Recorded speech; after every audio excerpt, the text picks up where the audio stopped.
Rohit Sharma अधिनायकत्व team India उत्कृष्ट form रे अछि। ग्रुप पर्याय रे क्रमागत 3टी मैच जीति भारतीय दल सुपर 8 रे प्रवेश करिथिला।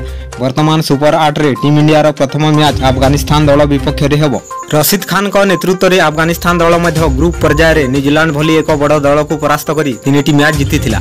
एभली परिस्थिति रे टीम इंडिया को अफगानिस्तान प्रति सतर्क रहिबाकू पड़िबो। आसंतु जानिबा एही वीडियो रो संपूर्ण खबर। यहा जानिबा पूर्वरु आपण माने भी जदि भारतीय दल रो फैन ताहेले वीडियो को लाइक एवं चैनल को सब्सक्राइब निश्चय करिदेबे। टी20 विश्वकप 2024 रे भारत एवं अफगानिस्तान मध्य रे मैच बाराडोस पड़िया रे आज जून 20 रे खेला जिवो।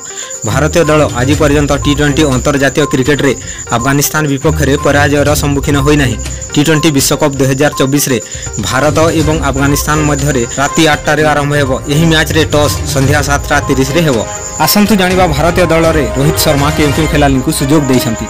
रोहित शर्मा एवं विराट कोहली ओपनिंग रे आसीबे। तृतीय नंबर रे आसीबे ऋषभ पंत, सूर्यकुमार यादव, शिवम दुबे, हार्दिक पांड्या, रविंद्र जडेजा, अक्षर पटेल, जसप्रीत बुमराह और संदीप सिंह, मोहम्मद सिराज, यशस्वी जायसवाल एवं युजवेंद्र चहल।